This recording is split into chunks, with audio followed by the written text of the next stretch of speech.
christiangeekcentral.com. Man alive! I'm not sure what that yawn's about. It could be because I'm tired. It's the end of a long week. It could be because I don't think it's because I'm nervous. I was nervous before the stream started, but I'm fine now. That's how I've always been. Even though I try as much as possible to just kind of like be myself, and you know, what you see is what you get. I'm still kind of on right now, and so the nerves I felt beforehand reminded me of the nerves I used to feel when I was an aspiring solo vocalist. And in college, I developed a fear of performing that vanished as soon as I got out on stage. But leading up to performance was, oh man, it was rough. It was rough. I remember Mike Tully, who does the voice of Ran. He was a worship pastor at a church. I think they called it worship director at his church, but same job. When I was first, an aspiring solo performer and, wanting to kind of like just establish myself as a local independent artist, I was booking concerts at local churches, and Mike Tully's was one of them. I always remember.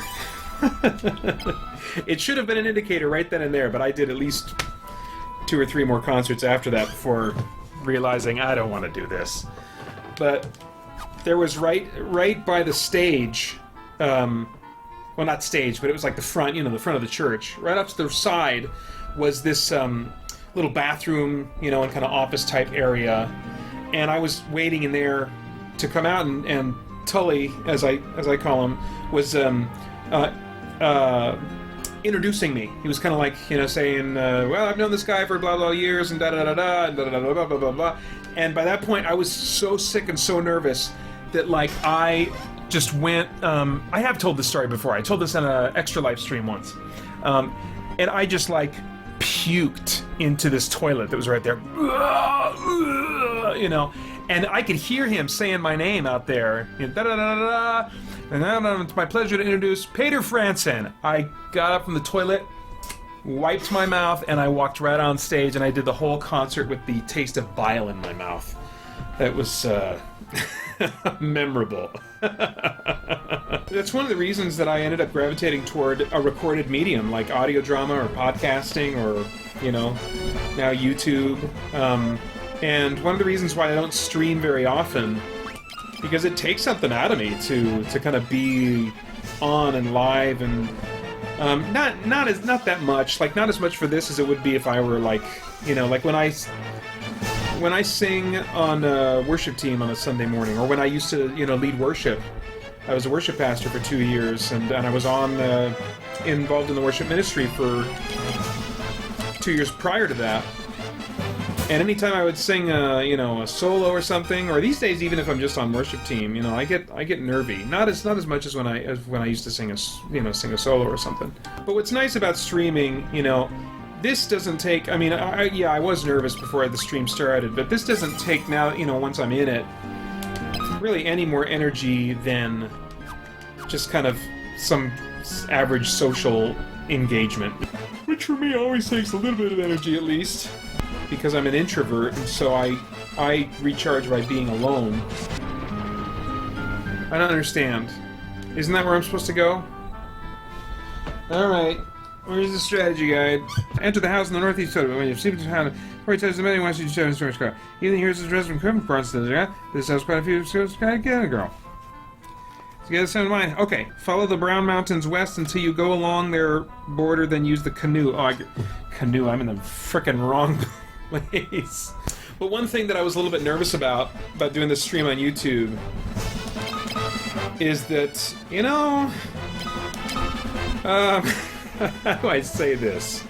I don't think I'm saying anything new here, but YouTube is not exactly like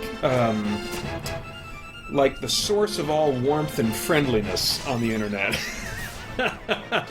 YouTube is kind of notorious for, trolls and people just coming and just looking to get reactions and be mean and stuff. Honestly, when I get a comment that's out and out just rude and mean-spirited, or even one that is like maybe very subtly and kind of passive-aggressively superior in tone, you know, often from a fellow Christian. I really have to stop and think about, you know, how do I want to respond to that? You know, I have to deal with any uncomfortable feelings that come as a result of, you know, feeling judged or criticized or whatever. I'm a sensitive artiste. Code for crybaby. And so one thing I like about not doing things live is I really have the opportunity to just stop and process, consider the potential validity of the comment, and work through the difficulty of hearing it if it's a negative one, and then figuring out, you know, how can I respond with grace, you know, with as I said recently on the podcast, special treatment that maybe isn't even deserved, you know, or is definitely not deserved in some cases. But how can I?